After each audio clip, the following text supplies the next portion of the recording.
Welcome in, everybody. Welcome in, movie fans, to That Movie Show, Episode 2. Episode 2? Number 2, live here on Facebook.com/That Movie Show TV. I am Mike Wendt. With me is Liam Stryker. Of course, New Age Insiders. We will be on demand on New Age Pop. Yes. We are official now. You debuted it. Pop. You debuted the first episode, which was our Departed episode. Yes. On Late Night Liam, which I appreciate. Get the big audience. Yeah, you know, we put it on during the big shows. Of right? course you do. Make sure it gets maximum exposure. We need the maximum exposure for this show because it's new, it's fresh, it's something different. Yeah. I'm actually not only allowed kind of inside the New Age Insiders family a little bit, but on like the tertiary part of it. Right. It's the brand within a brand. I'm still banned from the main wrestling show, but this is a movie show. Yeah, probation. Yes, a probationary period. And of course, today we are talking about, it's episode 2, so we're doing Face Off. Face Off. You have to do it. You have to do face. You have to do it. I want his face off. No more drugs for that man. I love this movie. I remember when this movie first came out, and I wanted to see it so bad because I was a huge fan of the movie Grease with John Travolta. As pretty much everybody should be. Yes, as everybody should be. So I wanted to see Face Off, and my parents were like, no. Okay, let's put it in perspective. In 1997, when this movie came out, where were you as far as age and schooling and all that good stuff? I was 8. 8 years old. I was, in 1997, I was 17. Yeah. Okay, so I'm a little older than you. Yes. A little bit. Face Off was a bit more in my wheelhouse. I had actually, in 1997, I had started working at my first, which would become 4 Hollywood videos. Oh, very fun. So I started there. Face Off was Bill Neville, yes. producer of New Age Insiders. And Late Night Liam. And Late Night Liam. And executive audio producer of New Age Pop. I don't know. We'll figure out a title for him. But his business card is growing. Sent us a thing on Facebook about that video store escape the room that I really want to do. I love it. The idea, like I said, I commented to him almost immediately 1,000 times, yes, I want to do this. The best part is that I have enough camera equipment that we can like stick in the corner so that we can just film the whole experience and then show it on this show. Absolutely. This sounds like something right up our alley. Yeah, right. Between the video store connection with me and the fact that it's Escape the Room, which I absolutely love. It's one of those things I've wanted to do, haven't got around to doing. Oh, I've done it several times. So perfect for me. I've done it several times with friends from college. Explain Escape the Room. So the ones that I've done, they lock you in a room, obviously, and basically they're like, hey, if anything is supposed to move, it will move. Okay. So like, don't pick up, like if the bed isn't supposed to move easily, then you won't be able to pick up the bed, right? And so there's basically saying don't try to pry anything off. Yeah, don't break anything. If it doesn't easily come apart, don't like bust it off. Correct. Gotcha. And so then it's puzzles that lead from one to the next, and what ends up happening is you get the code that is for the lock on the door. Okay. And then eventually you'll have all the combos, and you hit the code, and then you can leave. You escape the room. Okay. Yeah, and there's a big clock on the wall, so you know how much time you have left. And then there's a person that comes in. So it's a time limit thing, so it's counting down as opposed to counting how long you're in. You have 30 minutes. Okay. And so I've done it twice, and we were able to escape the room once, and then we didn't escape the room the second time. But that's because we did the like super crazy hard one. I don't know if I would be good.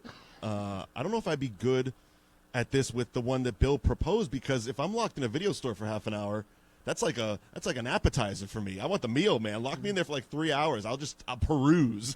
Yeah, right. I'll go shopping for 3 hours in a video store, man. It's like reliving my old life. Yeah. But this sounds fantastic. I love that it's in the Boston area. It's like Fitchburg, right? Yes. I think that one is. Because normally when I see cool stuff like that, it's like, oh, that's awesome, but it's in California. Yeah, right. You know, like that sub shop, the sandwich shop that turned themselves into McDowell's from Coming to America for Halloween. Oh, right. California. Yes. All these great, like, extreme haunted houses. Yeah, the ones where they, like, strap you to a chair and pour where they literally torture you. Yeah. I mean, this haunted, like, I saw these on YouTube, blew my mind. Yeah, the one in Southern Southern California, San Diego? San Diego, yeah. Yeah. And it's like, I would absolutely want to do this until I started doing it. Yeah, oh yeah. Because the second somebody like locks my head in something and just starts messing with my face, yeah, game over, Johnny. Yeah, right. I can't Game over. go. And there's I no can't safe go words. to the haunted houses where they're allowed to touch you anymore. I'm sorry? I can't go to the haunted Oh, you houses. cannot. Because a few years ago I went to one, and this guy got me real good. Mm-hmm. He scared the shit out of me. Okay. I turned around and I punched him. So I found out on that day that my flight or fight response is fight. Okay. And I punched the dude in the mouth, and I felt terrible. So from that moment on, I was like, I can't go to these things anymore. There was a haunted house I went to in Virginia Beach. I think I might have been 12 or 13 years old, and it was kind of similar where they had live action people in there. It wasn't just spook house. So the very last bit of it is one of those like circular. Oh yeah, it's real trippy. Spinny hallways. Yeah. And you're walking through, and it's like that never-ending hallway type of feeling. And all of a sudden, you hear the chainsaw behind you. You turn around, and there's just this hillbilly with a chainsaw. Well, me, all amped up at 13, I start running towards him. And then we stop, we meet in the middle, like... Now what? He's like, just go, man. Because he can't, obviously they can't, it's one of those places where they weren't going to touch you. They couldn't touch you. And I was a 13-year-old jackass that wasn't backing down, wasn't playing along with their gimmick. And I'm like, all right, see you later. And I'm just going to walk out. Yeah. Didn't scare me. I showed that adult that's paid to be here. Didn't scare me, some bitch. But anyway, this is not the Haunted House Show. This is That Movie Show. We are talking Face Off today. And how did we get into haunted houses? ADD radio, gotta love it. Yeah, I know. That was a very fun journey. Let's get into Face Off, because as you said, you watched it last night. I also watched it last night. Oh man, it's just my favorite thing about movies. It's incredible. Yeah. So there's a lot to unpack here. There really is. I'm going to talk about the timeline of this movie first. Okay. Because there are very specific dates that exist in this movie. Mm-hmm. Where all of this movie takes place in like a week and a half. With, of course, the exception of the opening credits, yes, which is 6 years prior. Yes. So the movie starts, and it's 6 years prior, and that's the context of where we find that Nicolas Cage kills John Travolta's kid by accident trying to kill John Travolta. Correct. That then sets up the events of the story. But and we can't just kind of gloss over this, because this is the first instance of wacky shit because of that mustache. Oh yes, the carpet mustache, and just that whole bit. Okay, so Castor Troy in that scene. Yes. Now he's clearly there to assassinate John Travolta. Correct. That would imply that Castor Troy is an assassin for hire. Well, he says that he's a freelance terrorist. Okay, which means somebody else was paying for this. So somebody else wanted him dead. Which I always found interesting, because while I understand that he kills John Travolta's kid, right, and that becomes his vengeance, right, and his whole mission in life is getting Castor Troy, who's the guy that paid to have his kid killed? Who hates John Travolta that much? And at that point, that was 6 years prior, so he probably had gotten a promotion. He probably wasn't as high in the thing as he was. Right. So at that point, you're like, okay, well, who have I put away in the last year or two? Right. But that's a whole other side. It's a very missed opportunity. That's the prequel. It's a missed opportunity because I think that would have been the character that John Travolta as Nicolas Cage should have met in the prison. Yes. You know what I mean? Like, that should have been the person, because he ends up meeting the person that Nicolas Cage slept with his wife, and that's why he's pissed off at him. Funny story. But it should be the guy that's pissed off at him because he didn't kill. He paid him to kill John Travolta, and he didn't do it. And you would think he would end up in a person of that magnitude would end up in the same maximum security prison. In that weird black site prison off of Catalina Island. Yeah. But the main movie takes place in a week and a half, because the whole. So you're saying the whole week is it's basically a long weekend. It is. It's basically a long weekend because he plants the bomb in the LA Convention Center. True. Then boards the plane, has the fight with John Travolta, goes into a coma. Yes, he does. Then all of this is basically to set up the fact that they need to get this information before the 18th. Right. Because the bomb is going to get off the 18th. Yeah. So he then goes into the coma. They swap bodies. He gets into the prison. And then then Nicolas Cage gets swapped bodies. Yep. And then they disarm the bomb on the 18th. Yes. After that, the dead son's birthday is the 19th. Okay. And that's an important date because now Nicolas Cage has to go and face this dead boy as John Travolta. Then after that, the next day or two, that's where everybody That's the big starts shootout. dying and shootouts Right. and the boat chase and everything. So it's like this whole, and then John Travolta switches back, and I'm assuming there's 2 days of recovery. So Okay. now he comes back. We'll and get there's to the 2 ending, but there is something at the ending that really kind of annoys me. Oh yeah, we'll get to that. But we'll get there. We'll get there. We're still at the carousel with the mustache, Yeah. the soda that he has to take a sip of before shooting. Yeah, the mustache is just to show you that time has passed. Is it, or was he trying to disguise himself? No, I think it was just to show you that time has passed. Which makes me feel like it was a Nicolas Cage choice. Oh yeah, probably. Give me a Everything in this mustache and movie a is soda. a Nicolas Cage choice. Like, there must have been so much cocaine and improv on this shoot. It's ridiculous. Oh yeah, those facial expressions. That's the only type of facial expressions you get on cocaine. One of the great facts about this movie was Travolta and Cage spent 2 weeks together Really? before filming to learn each other's mannerisms. What an interesting 2-week vacation that must have been to Thailand. I could imagine. For as batshit off the walls crazy as this movie is, Yeah. it is executed in a way that is very watchable. Right? Oh, absolutely. Like, this movie is, for its concept, and, I was trying to explain this to somebody on the way. I was like, I'm going to go do this movie, and I'm going to do Face Off. I've never seen Face Off. What do you mean you haven't seen Face Off? You should see Face Off. And this is the plot of the movie. And the phrase John Travolta as Nicolas Cage and Yes. Nicolas Cage as John Travolta came up a million times. Well, I love on the IMDb that they're both credited as Sean Archer and Castor Troy. Yeah. There is no deciphering the two.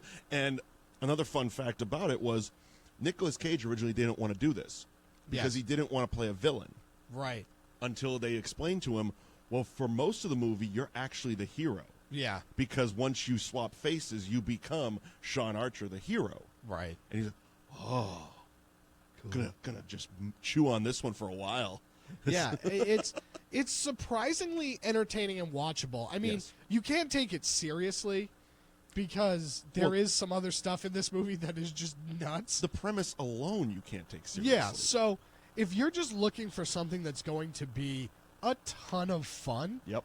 this is an awesome movie. Oh, absolutely. And it's extremely goofy and watchable, but I don't think it's the same type of Nicolas Cage schlock that he kind of puts out. That he became known for. Right. This is when it works. Right. This is far closer to the type of movie like National Treasure, where it's like, wow, this is a good movie that I could watch on a Saturday afternoon while I'm cleaning. However, this was part of basically one of the best, I guess, action movie runs. Yeah. Because Nicolas Cage, he came off. Okay, so first of all, in 1995, he wins the Oscar for Leaving Las Vegas. Right. His next 3 movies, The Rock, Yep. Con Air, Yep. and Face Off. Yeah, and those If three you are gotta great be movies. like, all right, I won an Oscar, now I want that big blockbuster action movie money. Yeah. Perfect choices. Well, it's so good because The Rock is Michael Bay's best movie. Yes, It's easily his best movie. And then Con Air is so much fun. absolutely. And then Face Off again is just a fun movie. Mm-hmm. It's a fun, mindless action movie. Travolta at the time, let's see, because Travolta was nominated for Pulp Fiction in '94, and This then is he before he- Phenomenon now he- and Michael. What's that? I think this is before Phenomenon and Michael. No. See, he kind of did the same thing that Nicolas Cage did, where he did 3 great movies after Pulp Fiction, but he also squeezed some other ones in. Okay. So he went Pulp Fiction in '94, where he got nominated for the Oscar, but Yes. who can beat Forrest Gump? Yeah. Then he did White Man's Burden, Okay. Get Shorty, one of the great ones. Yeah, that's right. I forgot about Get Shorty. Broken Arrow, I consider that the second of the great ones, also directed by John Woo. Yes. Then he did Phenomenon and Michael, which can usually be confused as the same movie. Yeah, I'm pretty sure they are. She's So Lovely, a very independent Miramax flick in the 90s. Okay. And then he did Face Off. Yeah. So while he had the 3 really cool, somewhat action, Get Shorty was a huge movie at the time, there was also a mixture of stuff in there. So clearly at the time, in the 90s, Nicolas Cage was making better choices. Yes. John Travolta was going for quantity over quality, I feel. Right. I think he had found newfound fame after A Pulp complete Fiction resurgence. and was just trying to Yeah, capitalize. a complete resurgence, and it was just, give me all the money. Not like the big blockbuster money, give me all the I money. want all the money. Whereas Nicolas Cage was like, all right, I won an Oscar, so I don't have to take all the money, but I'm going to take the same amount of money, just shorter films. Yeah, but now look at what happened between the two now. You have Mr. Denzel Dazeem over there, who's not really working all that often. Yeah. And then you have Nicolas Cage, who's doing any movie. Nicolas like, if we Cage paid him has to done- be on this show, he would come. He has done so many movies within just the last 2 years. Right. It has And he to be still has- upwards of 10. Like, let's just see. I'm looking at his IMDb.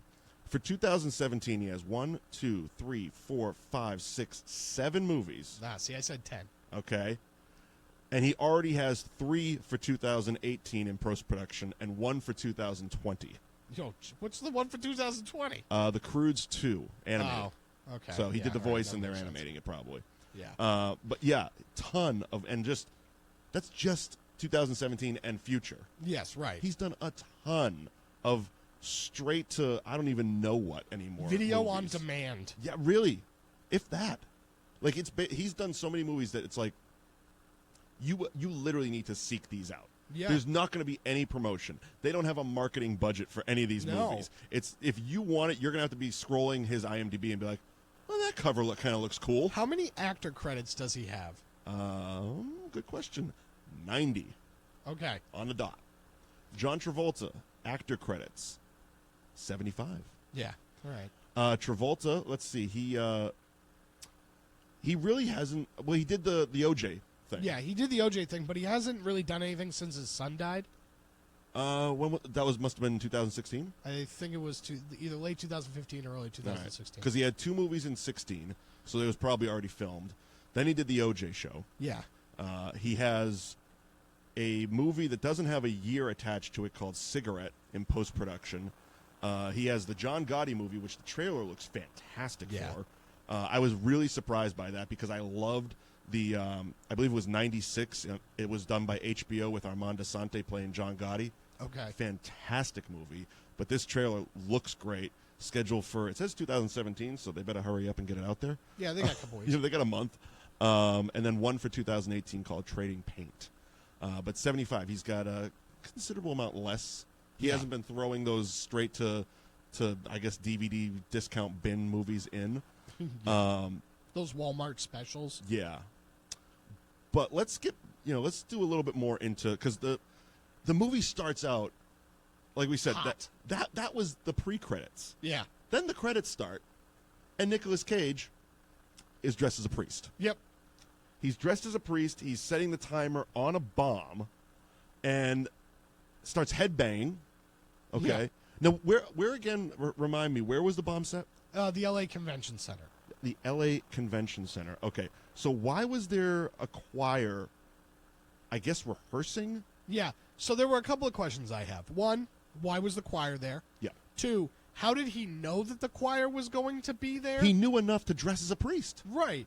3, if it was just in the L.A. Convention Center, Mm-hmm. why did you need to dress up? Right. That's There's a lot of questions. A bunch of people there. But, of course, that led to probably one of the most famous memes / GIFs on the Internet when he molests a child Yes. who's singing for a choir. Correct. As strange as all that sounds, nobody seemed to notice. Right, or cared. Even the fact that he was a priest walking across the convention center, headbanging. Right. Okay, fine. Oh, weird. What the fuck? Nobody's staring at him.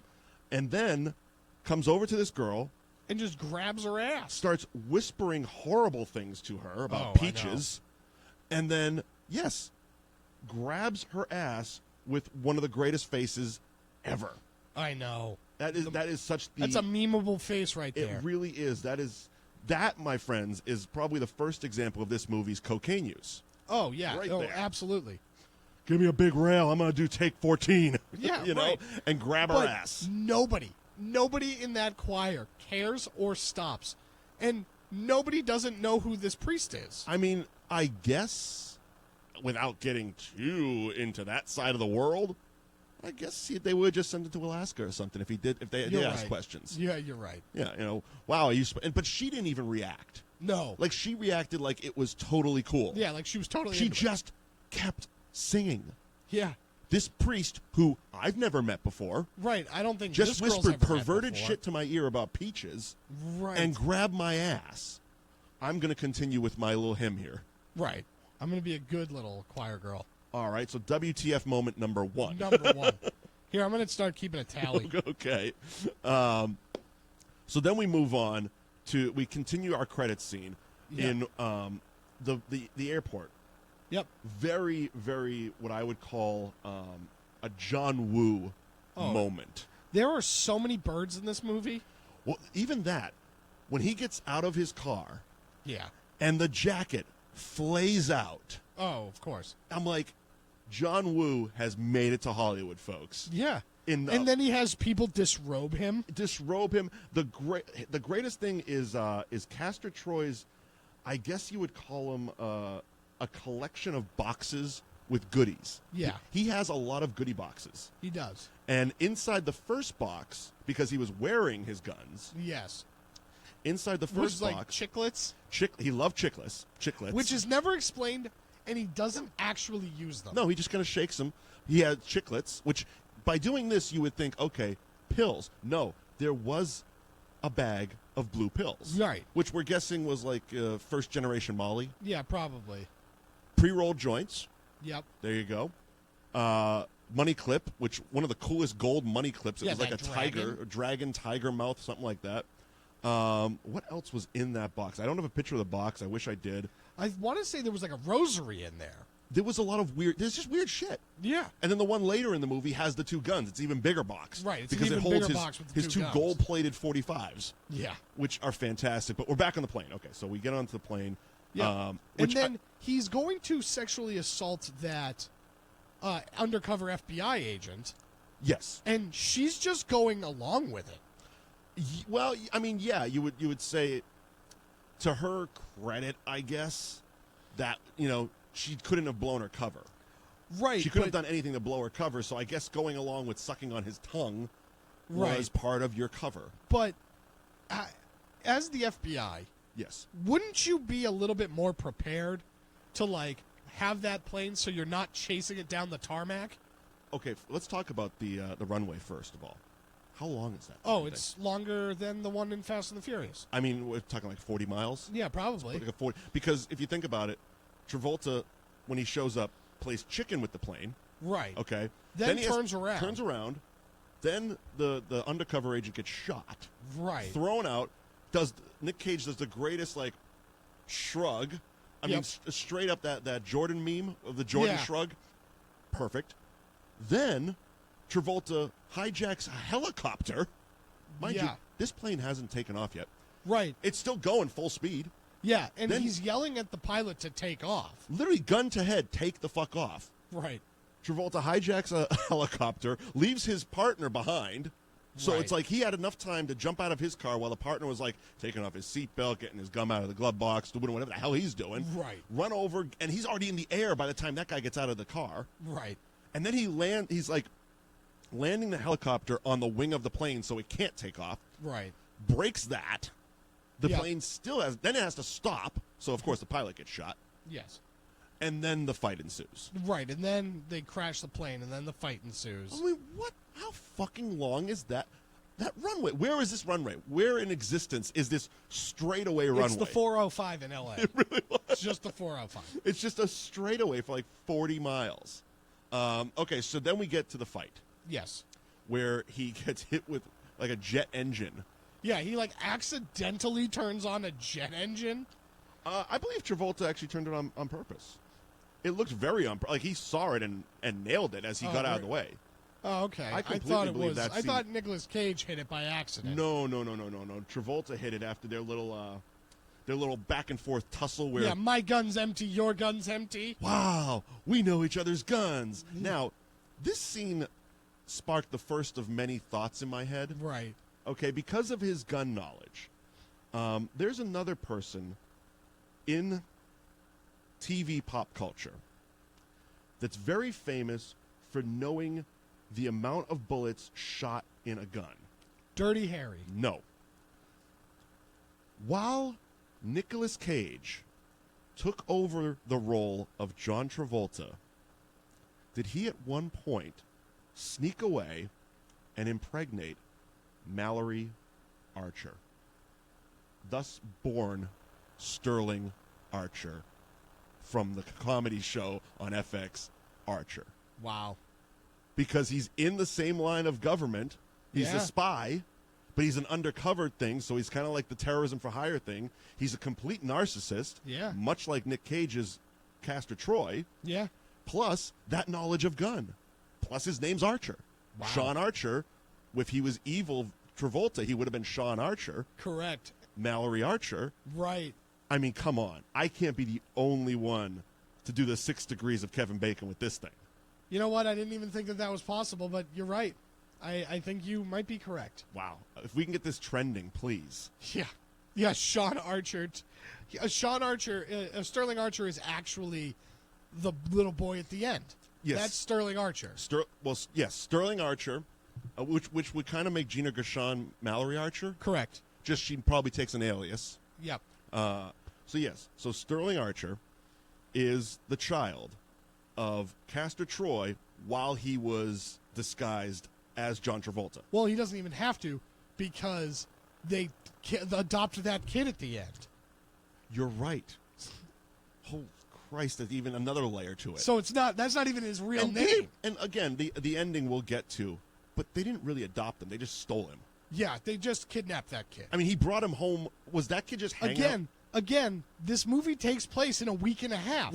Was the kid just hanging out in the post-op ward because he came home with him? Yeah. And or he swung by somebody's house. let's fast forward to the end and get it out of the way right now. The wife never picked him up for the hospital? No.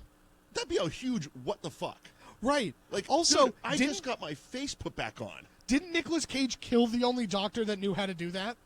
You say that, but, modern medicine escalated very quickly in that week and a half. Yeah, of course. Maybe they didn't perfect it, but, I mean, there was other doctors in there making 3D ears. So yeah, you're right. Somebody might have, he could have walked him through it. Oh, yeah, first you got to do that. Then you got to laser my face off. Then you got to put it in the little halo thing, the very well-lit saline jar, and let it sit there for a few keep days. the skin wet. Then cut my hair. Yeah. Why would you not cut the hair before taking the face off? So, yeah, basically, well, let's get to the fun part. Okay. Nicolas Cage ends up going into a coma because he gets hit by a jet engine. Yes. And the only way to find out how the bomb works is to send John Travolta in as Nicolas Cage to talk to Nicolas Cage's brother. Well, you say that, but that's not the only way. See, because they explained that there was 2 options. There's 2 options we have here. CCH Pounder, of course, famous from The Shield. Yep. Shows up smoking in every scene, including in operating rooms, which I love, 90s. And she shows up and says, we have 2 options. We put an undercover agent in Pollux' cell and get him to talk. Right. Or we cut your face off. Yeah, right. There's no, there's no gray area in that. We can't talk about this for another, I'm sure we're pretty smart people. We're high FBI agents here. We're covert. We do shit like this all the time. You also... I mean, Travolta even says it. He's like, I'll get his gang to talk. That's what I do. Right. And they're like, no, we're cutting your face off. Yeah, right. No, you are not. We are not doing interrogations, John. You made a guy shit his pants. The first thing that dickhead security guard says when John Travolta as Castor Troy gets into the prison is, you're in a black site. We can do whatever we want to you. Yeah. So why don't they just say, hey, can you just torture this guy and get the information we need? That would have been option 1 or 2 for me. Also, my biggest issue with any of these movies, it's in the same issue that I had in The Departed, where it's in any one of these super secret undercover movies, yeah. There's only 3 people that know that you're here. Seriously. And somehow they all die. They didn't have any friends in the prison? Right. Like the warden. I get it. Guards are the shadiest motherfuckers on the planet, so most of them are probably on the take. Yeah. But, okay, maybe the warden is a piece of shit, too. Who knows? But the thing is that... But maybe they install a guard that knows? You're supposed to... again, this movie takes place in a week and a half. Right. So... It's not like there's this very lengthy undercover period that needs to happen. Right. Because you have till the 18th. The bomb goes off on the 18th.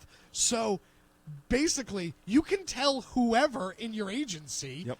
Because it's like by the time they get to this black site, the Mind you, information it's also will a black be out. site. It's a black site too. There is Right, that. it's a black site. And also, I mean, as soon as he shows up to the prison, Yeah.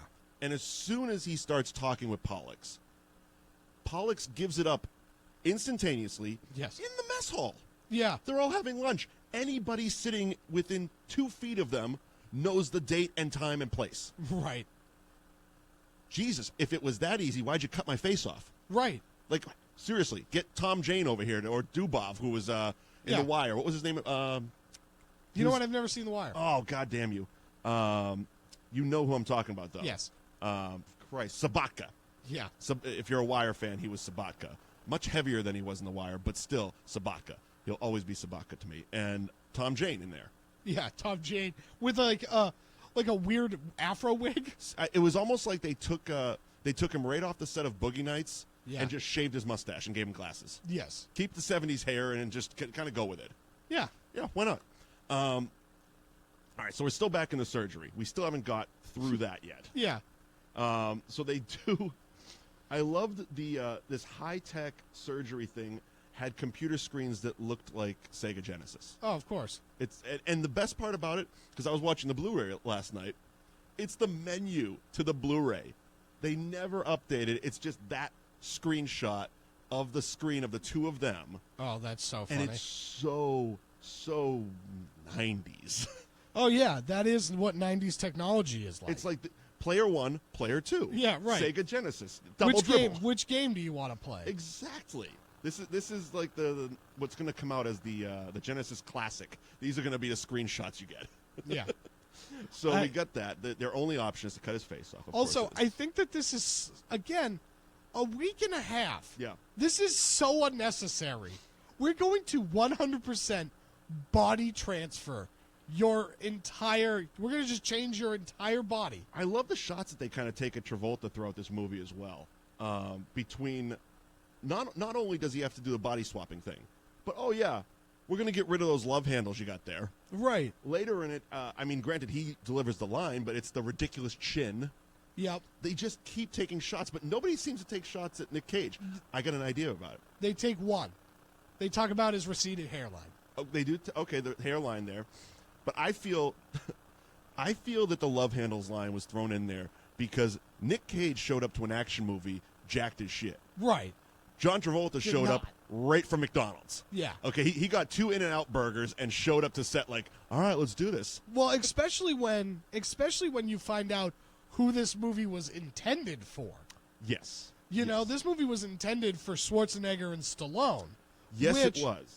Which I wish we got that movie. There's actually been a few casting options because the movie was actually written in 1990. Yeah. So it came out in 97. It was originally 1990. Yeah, the first suggestions were Schwarzenegger, Stallone. Which would have been awesome. It would have been extremely interesting, especially with the voice thing, because they both have such Distinct significant voices. Like that whole when Travolta has the Cage face on and he's still doing the Travolta voice and he's trying to get the voice box to work. Right. Imagine that with like Schwarzenegger trying to get the Stallone voice to work. Yeah. I'm not going to do it because I would butcher it. But just sit there and imagine. Let the theater of the mind play with you. Yeah. After Schwarzenegger and Stallone, which, by the way, Schwarzenegger and Stallone are going to play into our giveaway a little bit later on. Very fun. We got another giveaway. We got to do it. Keep the gimmick alive. But after Schwarzenegger and Stallone, Harrison Ford and Michael Douglas. Harrison Ford, I'm in. I mean, while Michael Douglas is the counterpart, I would guess, in the 90s. In the 90s, that would have been a much sexier movie. Right. Michael Douglas would have been fucking everybody. Right. There wouldn't have been a benefit of a doubt. No, Sterling Archer would definitely have been that kid. Right, Like he would have been on a bang rampage. Michael bang Douglas page? actually he stayed on as the producer. Okay. Michael Douglas stayed on as a producer on that one. Harrison Ford, I would love to see it because Harrison Ford seems like the type, if he signed on to a movie like this, would have been so bitchy throughout it. He would have had so much contempt for this movie in general. Yeah, he would have hated it. Hated it. And God, I would have loved to see him do press for this movie. Oh, yeah. He hated that. He can't even sell Star Wars without being a little moody about it. I know. The only reason Force Awakens press was good was because he knew he died in it. Right. Spoiler alert. 7's coming out in like 2 weeks. I know, Or 8. 8's coming out in 2 weeks. It's been so hard to avoid anything. So have I. But I've been doing it. Scrolling, hitting mute, walking out of the room if a commercial comes on. Doing it all. I'm going in blind. After Michael Douglas and Harrison Ford, Bruce Willis and Alec Baldwin. Again, I would have preferred Bruce Willis and Harrison Ford. Well, think about it. Baldwin in that '90s era was much thinner. Think Getaway Baldwin. Oh yeah, that's right. You know, Baldwin was kind of cut back then, and Yeah. Bruce Willis was coming on the back end of the Die Hards. It was like I think he was Vengeance. just wrapping up Vengeance around that point. Yeah. So we got Bruce Willis and Alec Baldwin. Again, it was written in 1990, so I'm guessing this one was before they settled on Heat. Pacino and De Niro. That would have been a good one. I'm guessing that was just being shopped around. We need a Pacino De Niro movie, and they probably went with Michael Mann instead of John Woo on this one. Right. Interesting to see them do action, but they kind of did it in Heat-ish. Yeah. But this is a little bit more excessive. The whole prison thing, which one would have gone in? Right. You know? Had to have been true. It would have had to have been De Niro. De Niro would have played the Cage part, Yeah. and Pacino would have been the Travolta. Correct. So almost basically what they did in Heat. Right. Okay, just switch faces. Right. Just you swap faces. And the last one, and this is the one that I would have loved to see, and if they ever remake it, I'd love to see him do this one. Jean-Claude Van Damme and Steven Seagal. Well, that's a good one. That is a straight-to-DVD face-off right Yeah. there. That is when we're like, we have nothing left, but we have this script. Let's give it to Skinamax and just put these two in. We'll put a bunch of boobs in it, and it'll be good. Right. That sounds about right. So, out of that list of characters, we're taking out the fact that we love how it is right now. Yeah. Which one would you want to see the most? Stallone and Still sticking with Schwarzenegger. Stallone and Schwarzenegger? Yeah. Okay.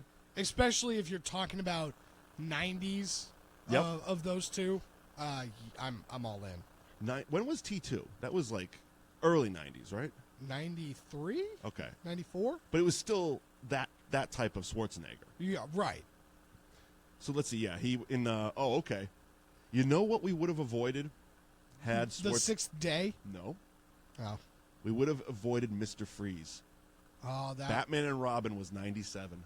Yeah, we would have. We would have.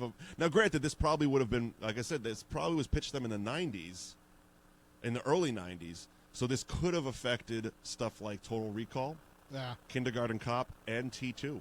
Yeah, well, you know what? If we lived in a world where Kindergarten Cop didn't happen, and we had Schwarzenegger in Face Off, I can live with that. I can live with that. I can't live without Terminator 2? Total Recall. Yeah, Total Recall. But Terminator 2 is... T2 would have happened eventually. Yeah. That- Terminator 2 is arguably the best sequel ever made. I agree with that. It I agree is. with It is one of the best movies ever made, and it's one of it. You have to have a fight with The Godfather and Empire Strikes Back Yeah. for best sequel, but those three movies are the best sequels ever made. Get at me, internet.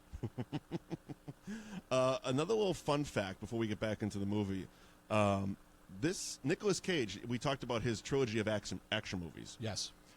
They all had, here's a fun fact, they were basically the trilogy of a beige Volvo. What? Okay.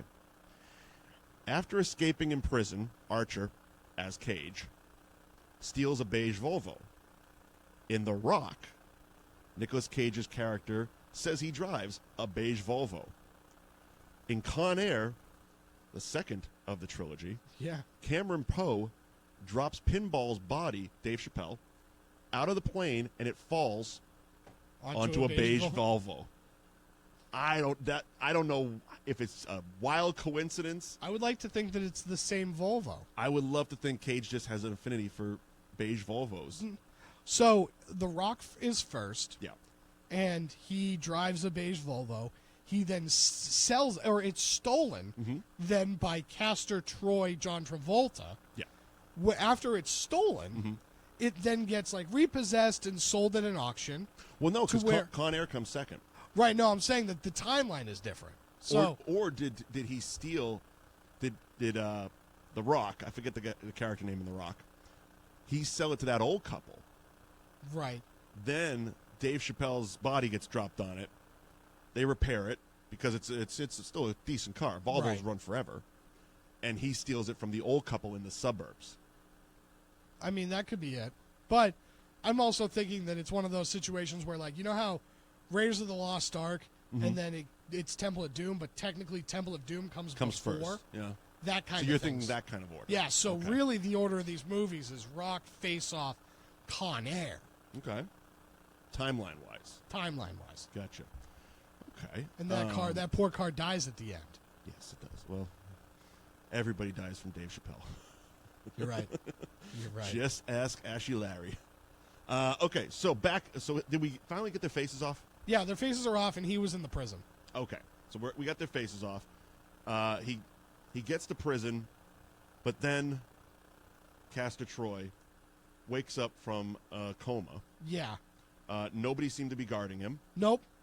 And- Again, there's somehow he gets the 3 people that know about this face-swapping operation. I love that he knew who they were. Right. Just all of a sudden, he knew that those 3 people were the 3 people that knew that this was going to happen. Wakes up immediately. I get the doctor. Yeah. And I get Travolta's partner, but CCH Pounder, Right. her coming in contact with Castor Troy doesn't seem legitimate enough unless the doctor just ratted everybody out. Right. That's very possible. But it's just like, so he just rounded these 3 people up and murdered them? After getting his face on. Face. I love that he was walking through the operating thing faceless, smoking. Yeah. No lips, no nothing. I also love cigarette. that he wasn't just in excruciating pain. Yeah, seriously. You know, like, he could actually just have his face off smoking a cigarette, and it just wasn't the most painful thing ever. How? Like, he even says in the scene in the prison, nothing like having your face cut off to affect your sleep. Right. Dude, you woke up, and and especially the aggressive nature of ripping those bandages off. Oh, I know. That's like a full-on. That's beyond open wound. That's open face. Yeah, your entire face is all muscle. Yeah, and it's all exposed now. You got nerves, muscles, all that stuff, all exposed. Yeah, you're a walking infection. Which again brings us back to, we kind of glossed over it a bit, the fact that they cut their hair after taking the face off. Right. So you got now hair flying about. They're giving them literally a haircut. Yeah, right. Why not do that first? Right. Who was the one in charge of ordering how this surgery takes place? I know. Some intern is not getting a full-time job. No. So now we got Castor Troy, who is basically at gunpoint getting the doctor to turn him into Sean Archer. Right, because that's his thought process. Sure. Yeah, Because he has all of the makings of just being himself. Because you could just put his face back on. well, you couldn't, like- because his face is in prison right now. Yeah, but they recreated that guy's ear, Oh, that's true. so they could have just made another face. But when you wake up and you see a face just already made for you, Right. cool. Yeah, so we're going to just make you short and fatter.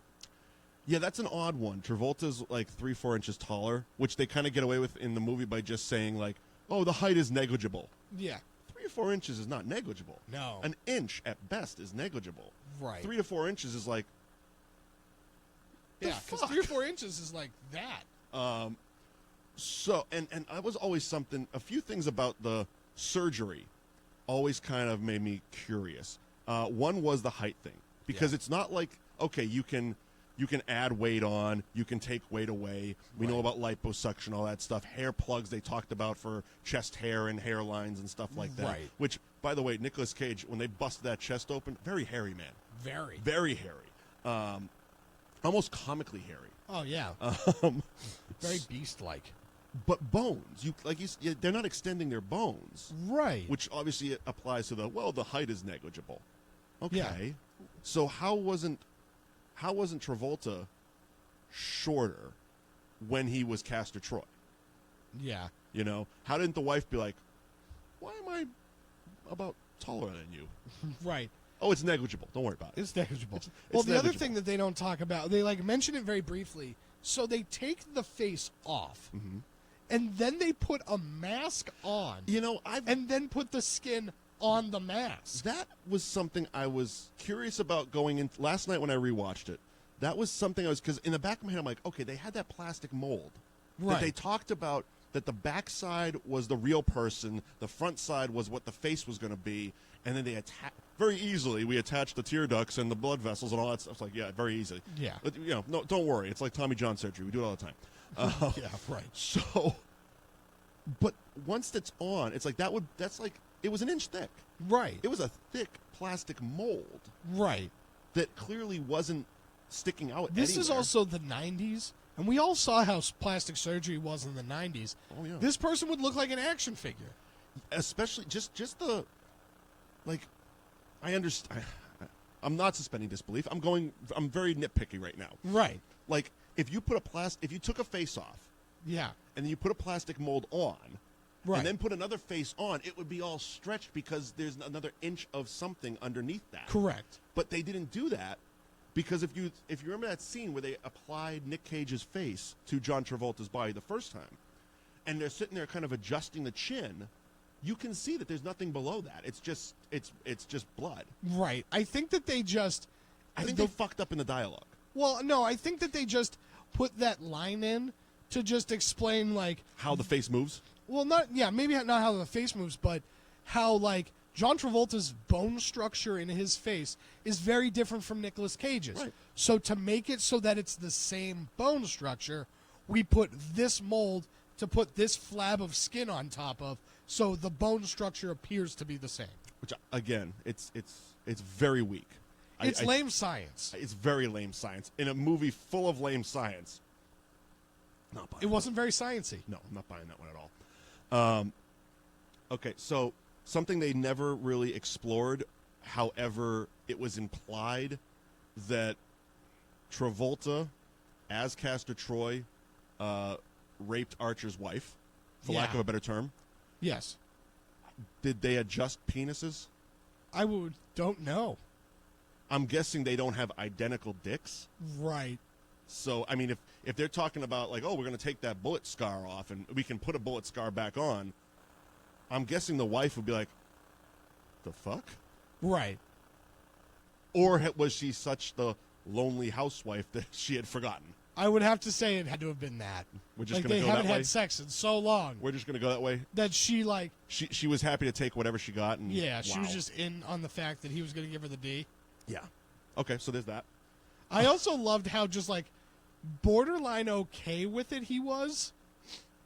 Like, Travolta's just, like, borderline okay when she's just like, he was in here for a week and a half.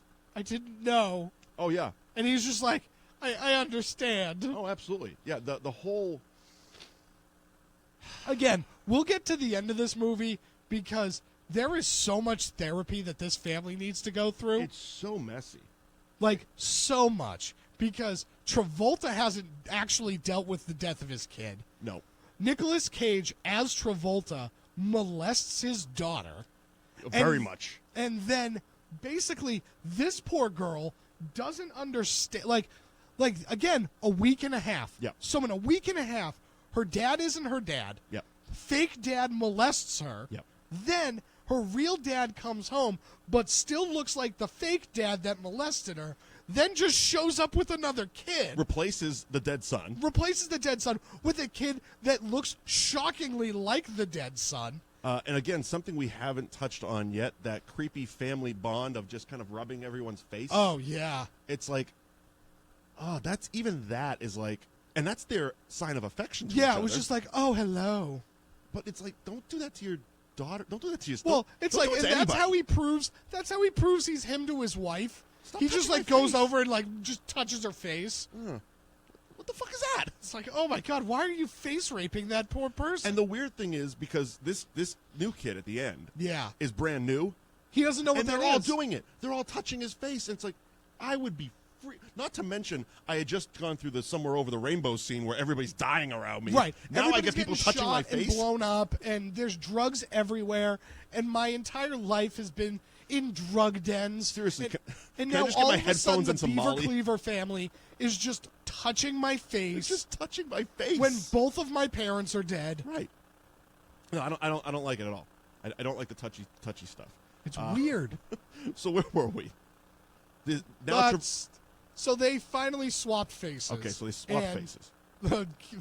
Nicolas Cage as Sean Archer. Yes. Was having sex with the wife. Lovely. Yeah. And I'm guessing he did it. You think he stopped by before going to the prison to gloat? No, I think it takes place after. Because he does say it in the prison. He does. He's, after he shows the ring, he's like, and I got to go home. I got a, government job to abuse and a lonely wife to fuck. Yeah. It's like, ooh, he's going to go, it's rape. Yeah. And there's a lot of that. This movie doesn't age well. No. For 2017. No. 20 years, there's a lot of stuff that's so fucking taboo today, especially this part of 2017. Oh, right, yes. I mean, Jesus Christ. So he gets into the prison. Right. Okay. Now they have to escape. Nick Cage has to escape from this black hole maximum security prison just off the coast of wine country. Yeah. Bigger question. Why did Pollux Troy, why did he all of a sudden believe Sean Archer, Castor Troy? Like Nicolas Cage, Sean Archer. It's something they never explained. Because there's two scenes. One, the fact that Pollux Troy is leaving. Yep. Right? He's leaving bro. the prison, and he's gloating to Sean Archer, Castor Troy. Nicolas Cage, Sean Archer. Yeah, Nicolas Cage, Sean Archer. Yep. And so he's gloating to him, so he already knows. Yep. And then, basically, later in the movie, when they're walking through the hospital, and he's just tearing those gowns away because Sean Archer's wife is taking care of Nicolas Cage, Sean Archer. Right. He doesn't have FBI agents with him. He has his goons with him. Yeah. And so it's how did you convince those people? Okay, well, those two I have an explanation for. Because one of them is the same actor that plays Chibs in Sons of Anarchy, Tommy Flanagan. Yes. He was the one who brought the doctor and CJ. So he knows. So he was there when the whole thing went down. Okay. I believe the second guy was also with him. So okay. those two guys knew. They brought the doctor, so that makes sense. So they know. So there could be, to connect the Pollux thing, there could be a little bit of alibi stuff. Because Archer shows up. I'm guessing he met with Pollux as well. Right. And maybe there was call whatever goon number 1, goon number 2. They'll vouch for the whole story. It's wacky, Right. We're going to, and of course telling him all information that he was trying to bilk out of the Nick Cage Sean Archer in prison. What's my medication? When's the bomb going to go off? Blah, blah, blah, blah. Meanwhile, this guy could just be like, yep. And by the way, tie your shoes, bro. Yeah, right. What I don't understand about the whole goon thing, why he didn't call the Nick Cassavetes character and the rest of the crew. Right. It's like Sean Archer, Nick Cage, shows up to that drug party. Yeah. And they're all like, wow, cool, you're out of prison, awesome. Why wouldn't Castor Troy, John Travolta, be like, hey, by the way, we're going to run this place. Right. And if this guy shows up, kill him. Yeah, right. Don't hesitate. But then instead, Castor Troy, John Travolta. What's that? Instead, Castor Troy, John Travolta just shows up with the SWAT team and decides to murder all of them. Yes, which makes even almost less sense. Right. Another great part, and it was one of my favorite lines, but it makes no logical sense. When the whole shootout's happening. Right. And Nick Cassavetes is like, my place is getting fucked up. They cut to Travolta, who's on a rooftop across the way, laughing his balls off. Like, ha, great line. It's like, and they punctuated it that way, as if he could hear him, because he's not wearing listening stuff. It's not like they have the place bugged. Right. But he can just magically hear him from a rooftop across the way. Oh, right. Like, where were they scoping this place out? They were clearly far enough away that you could see from perspective. Right. They had snipers. Yeah, it was weird. Also, how much of a maximum security prison are you if this asshole could just get out? Take it down with a cigarette. Yeah. Yeah. It's insane. He burns one guard's arm. And by the way, what's with those guards? Oh, yeah. Dude, there was a time when I smoked cigarettes. I burned my arm before. It sucks. Right. But it's not, like, crippling. It Yeah. doesn't bring you to your... Ow, what are you doing, dude? Yeah, right? You smack him in the mouth and be like, what are you doing? Right. It doesn't disarm you. No. Like a video game character. No. But instantly, the guards go down. They lose their guns. Yeah. Sabaka starts shooting everybody. Yeah, right. And Even then though he's mentally brain dead now. he was literally just vomiting oatmeal. Right. You know, they went all cuckoo's nest on him and shocked his brain. So, but whatever. Okay, he's superhuman. I'll go with that. Sure. We're in a movie where we're switching faces. Maybe he's superhuman, man. Maybe Sure. that's like his superpower. They shocked his brain. He became like, ugh. Yeah, he became the Hulk. Sure. Speaking of Hulk, in one of the coolest and most impressive feats of strength, when Sabaka falls over the rail and Nick Cage grabs with one arm Oh, yeah. the barrel of a machine gun and is holding a 250-plus pound man while being shot at With a cylinder. by a barrel of like this. Like, how many kettlebells do you have to do in a year to be able... How good is your grip? Especially after they had already made fun of Travolta's character for being out of shape. Right. Just because you suck all the fat out of you doesn't make you... Doesn't all of a make sudden... your muscles stronger. No. Okay, so he gets finally to the roof. Yep. He jumps off in classic Nick Cage, that era action movie fashion. He did it in Right. The Rock as well. It's almost a similar thing where he jumps off of something. Yeah, everything explodes. Everything explodes behind him and hits the water, which, of course, once you hit the water, that's the sign for the helicopter to just kind of give up and go back to base. Yeah, they don't care. They were literally following. They were inches away.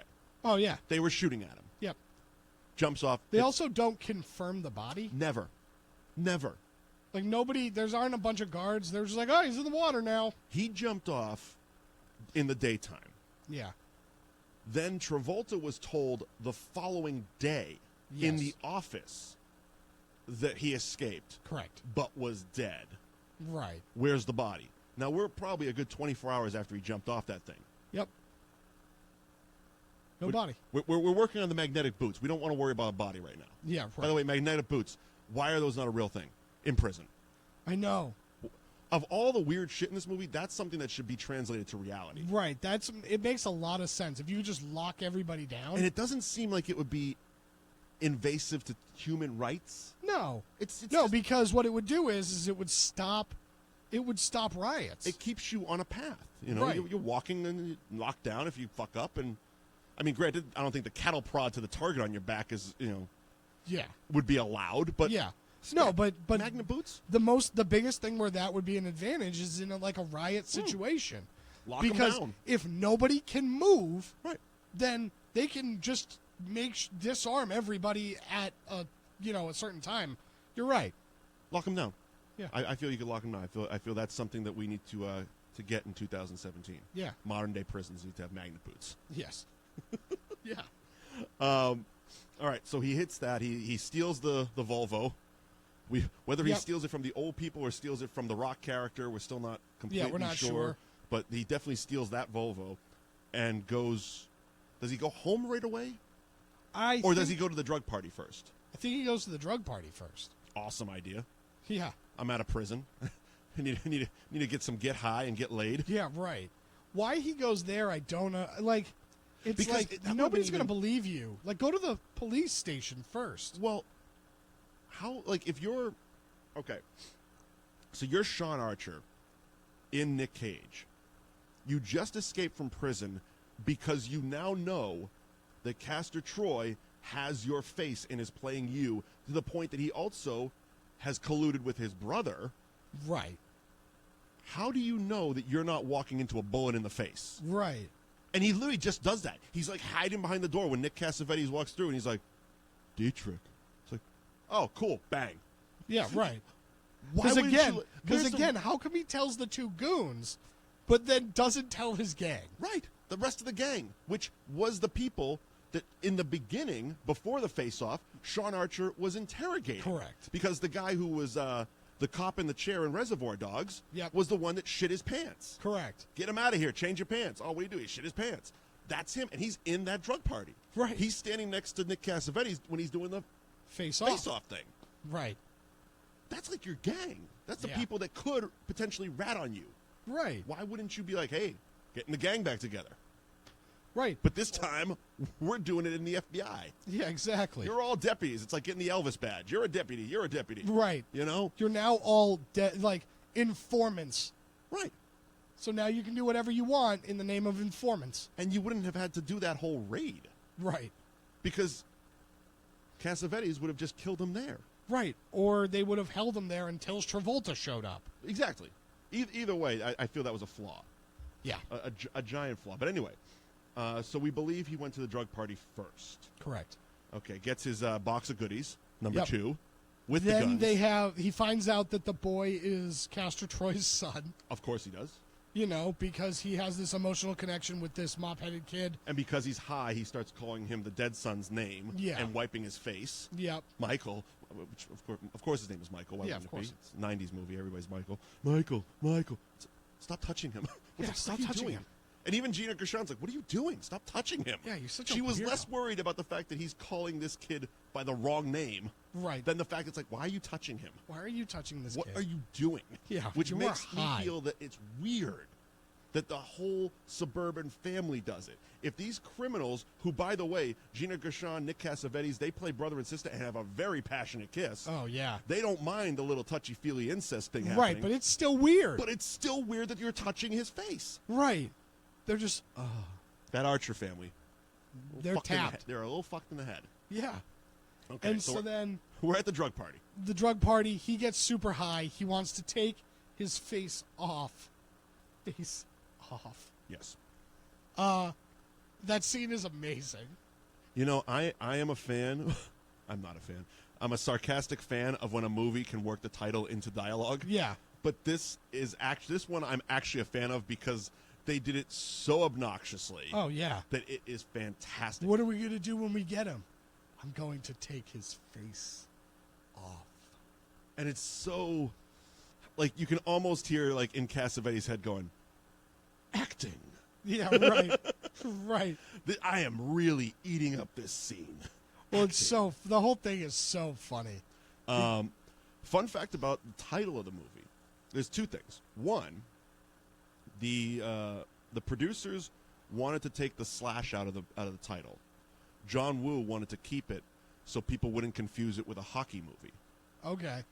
Johnny Depp was originally offered one of the roles. Didn't take it because he didn't want to do a hockey movie. That's so funny. Swear to God. That's so funny.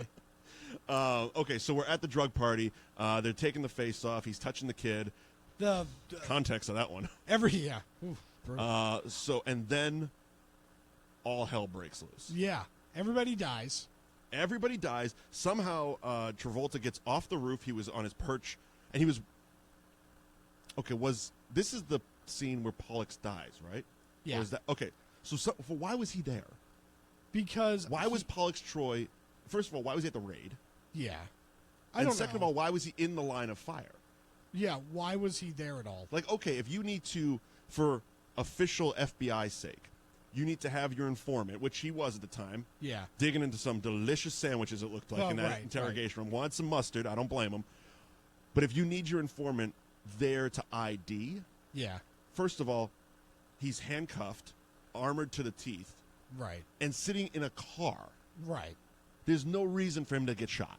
Right. There's no logical reason for him Well, to he be doesn't anywhere even near get gunpoint. shot. He falls through the skylight. That's right, he does. The guy who gets shot is the kid from American Psycho who pulls off his mask and is like, "What's the matter, boss? It's just Pollux Troy." Bing! Right through the head. Right. Okay, cool. Now we got the timeline. That brings us to the face-off, if you will. The classic John Woo 45s back-to-back, but then Right. they look at the mirror. That's the coolest scene in this movie. It's very much. I mean, this is very much John Woo doing John Woo stuff with a Hollywood budget. Right. And again, huge John Woo fan. Right, and it's so great because it's so perfect because they're looking into the mirror at the person they want to kill, but they're the person they want to kill. Yes. And so it's just like, oh, it's so beautiful. Oh, but then they shoot and they both miss.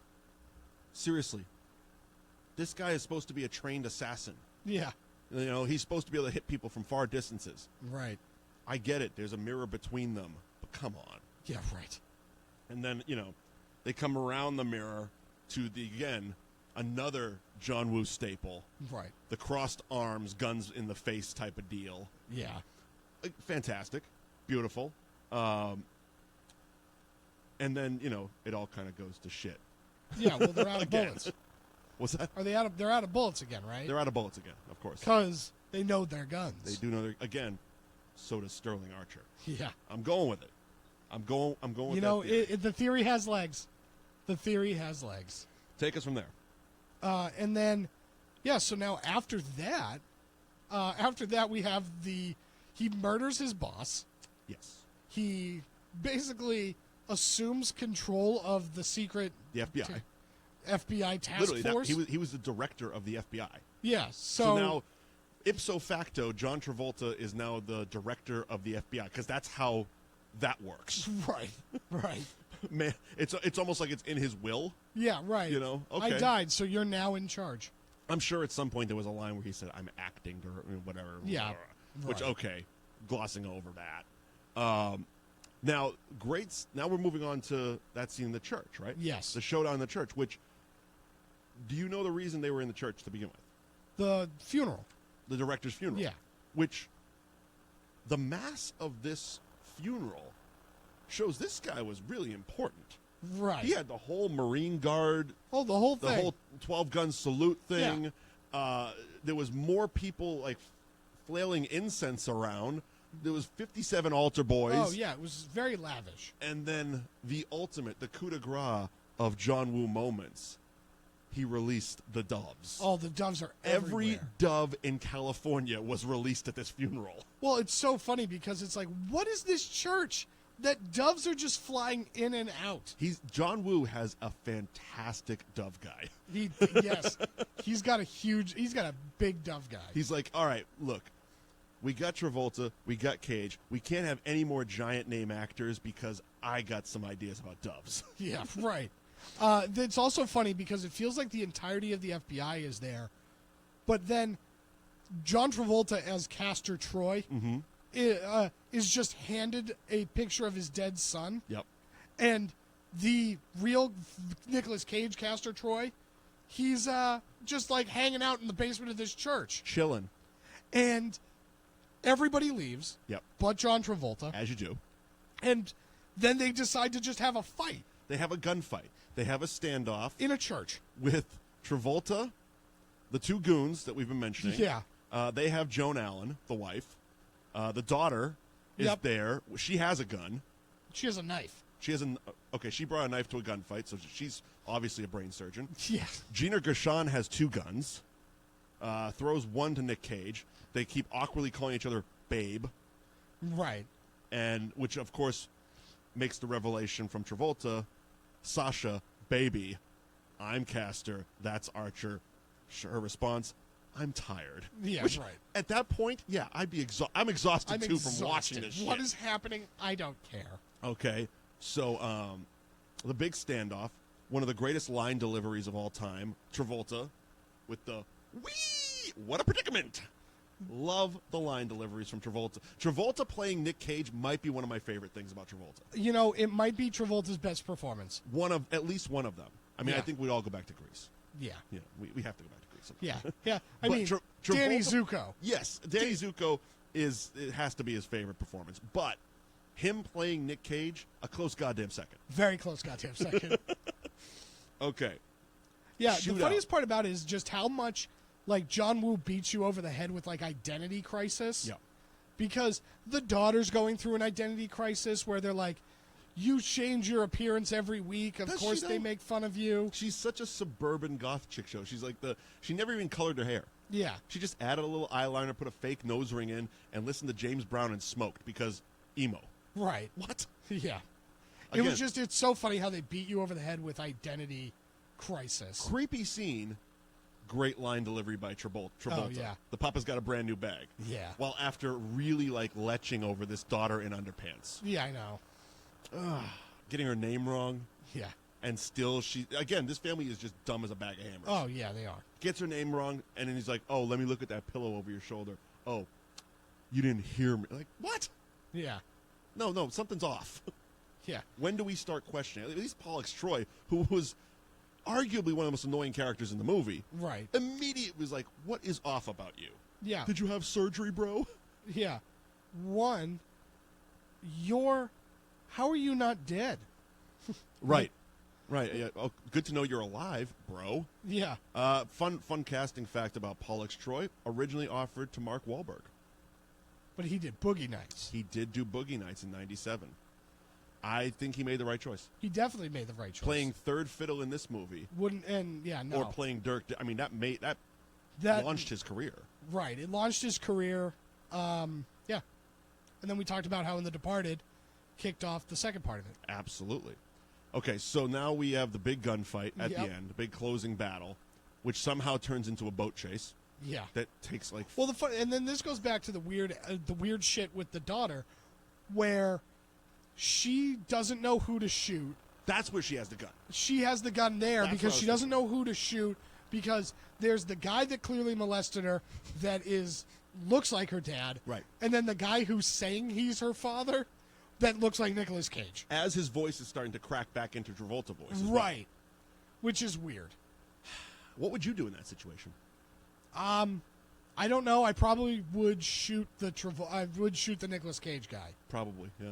Especially once Castor Travolta throws out this son of a bitch killed your brother. Right. You see red at that point. Yeah, right. You know? But she does end up seeing the light like 20 minutes later. Oh, the off the cuff, sorry I shot you, Dad. Yeah. He's like, and he just, again, with that hand. Yeah, he's like, oh. There's no words. It's just like, And after all the molestation stuff, how is she okay with this still? Right. There is so much therapy that's needed in this family, because Travolta still hasn't gotten over the death of his kid. No. Which, again, great line in the church when they're in the standoff. And Travolta, who is Castor Troy at this point, is looking at Nicolas Cage, and he's like, you're still pissed off at me for killing your kid. Why haven't you either gotten over it or killed yourself? Right. Because #therapy. Yeah. You know? Right. That's exactly what it is. That's he not needs how therapy works. And Castor Troy is right. Like, look, he's a bad guy and should go to jail. Sure. But Travolta cut his face off because he wants to get this guy so bad. Right. It's. I think at this point, especially at this point, because the bomb's already been deactivated, it's less about terrorism. Right. This is like, I just want to kill you and cut my face off of your face now. Yeah, right. I just want my face back. I just want my face back. Weird as fuck. So then we get to the boat chase. Yeah. Go through the boat chase, man. The boat chase is awesome. I love the boat chase. It seemed to take forever. It did. Again, like the runway, how big is this canal? Yeah, I don't know, but because they're driving the boats forever, but then they land back on the beach. So at some point they had to turn around. They took a right at some point because the one boat crashed into something and exploded. Because they had to do the jump off. They had to do the Indiana Jones onto one boat. Yeah. So cowboy up onto a boat. Yeah. At some point they made a right. So we have the beach battle. The final beach battle. Yeah. Between good and evil. Oh my God. And a harpoon gun. And where Travolta as Castor starts carving his face up. Right. But again, he's just carving the weird plastic mold. Well, he is carving the face because the face is on top of that. Right, so he's just cutting that off to then take the plastic thing off. And I do love that he's almost carving around the actual line that was originally cut, so he's almost starting the work for them. Right. You know, he's kind of loosening it up a little bit. Yeah. He's loosening up the mold. A little trivia fact, John Woo wanted him to be killed with a harpoon because he felt it was Christ-like, like the crucifixion. Wow. Yeah. Because he took the spear in the side? Yeah. Because he harpooned him to death. That's how he ends up dying. Yeah, no, but how is it Christ-like? Well, he ended like this. Yeah, because he took a spear to the side? I guess. I don't know. Very weird. I didn't say it. Yeah. Okay. I didn't say it. It was John Woo. Yeah, John Woo. This is probably why this was one of John Woo's last real hits. Yeah. I mean, what did he do after this? I have no idea. Let me pull up John Woo's IMDb right quick. I think he started doing religious movies. Let me see. That's producer credits. John Woo directing. Don't tell me they're going to remake Better Tomorrow. Those movies were fantastic. Did you ever see those? The Hong Kong one? Yeah, Better Tomorrow 2. That's the one with the elevator scene that they did in one take, right? Yes. Okay. And it has the greatest, if you're into just blood, violence, guns, greatest ending ever. Yeah. They kill everybody. It's almost like they took a fire hose and were just painting the walls in blood. Oh, okay. It was Better Tomorrow 2 was fantastic. That was back in '87, one of his Chow Yun Fat movies, which of course also involved The Killer, Hard Boiled. But let's see. After Face Off, okay, he did Mission Impossible 2. Yep. That was kind of a big one. Wind Talkers with Cage again. Oh yeah, the war. Oh, he did the one we talked about last week, Paycheck with Ben Affleck. That's right. That one there was his, but not a lot else. He's got only one that he's filming called 8 1/2. He did Manhunt this year, The Crossing and The Crossing 2 in 2014 and 15. Mm-hmm. So John Woo was one of those guys that, like, fantastic Hong Kong director. Yeah. Made his name, made his bones right. doing the Hong Kong action movies. Created a staple, as we've talked about throughout this entire Face-Off look back. All of this are staples from those Hong Kong movies. The doves, the crisscross guns, the flailing jacket in the airport scene, all that stuff. The slow-mo walking, very John Woo. Then he comes to Hollywood, and it was really like, I don't know, they gave him Hard Target with Van Damme in '93. It really didn't do much. Then he picked up Broken Arrow. I liked it. Right. I like Broken Arrow. Face Off. And then it was like Mission. He did a bunch of TV movies. Is kind of what he's been doing. Didn't he do one with one of the Jet Li ones? He very well could. He's done a bunch. It's not that he hasn't been working. Yeah. It's just he hasn't been doing a lot of stuff that is recognizable. Yeah, I want to say he did a Jet Li one that was like Romeo and Juliet. He very well could have. And I'm just not, like, recognizing it on his IMDb there. Kiss of the Dragon? No. No, there's no dragons in his thing. But anyway, so after Castor is presumably dead from the harpoon, right? And the Christ-like, the crucifixion, even though he was the bad guy, right? The crucifixion of Castor Troy as Sean Archer, John Travolta as playing Nicolas. Yeah, okay. We have to take him back and do the surgery, right? So we flash forward to Joan Allen sitting at home. Yes. As Travolta walks in. Yeah. From post-op. Right. Like, the first thing out of my mouth wouldn't have been a wipe across the face. I'm like, what the fuck? You couldn't pick me up at the hospital? Right. I just... Also, how do I know that you're you? That would have been my first question. We'll get there. Because there is a point to this. So, we have that. The weirdness of him just walking in, not really saying anything, but just wiping everyone's face. Right. Okay, the daughter comes out. Hey, cool, Dad's home. I don't have to be goth anymore. Yay, sorry for shooting you. Yeah. And I know that the man that molested me looked exactly like you. There's no trauma. Don't worry about it, Dad. I smoked some cigarettes. Yeah. He doesn't say anything. No. He goes like this. He kind of holds his finger up in the wait. Hold on a minute. Yeah, right. But doesn't actually verbalize it. Nope. Does a little wave. Yep. And then around the corner comes this kid. Yeah. Who we now believe to be Sterling Archer. Right. And he just looks. And I think, does he actually say, is this okay or something like that? He says, like, this kid needs a place to stay. Okay, so that's like his first line is introducing this kid to his new family, and they all start wiping his face. Right. Oh, he's going to stay. He's going to stay in the dead son's room that we haven't changed for 6 years. Yeah. So, literally, he stole a replacement. Yes. Because there's no adoption that works that fast. Nope. And I'm guaranteeing there'd be a little bit of paperwork. I mean, his parents were criminals. Yes. And they're both dead. Yes. Okay. Then on top of it, back to the face for a second, the face washing thing.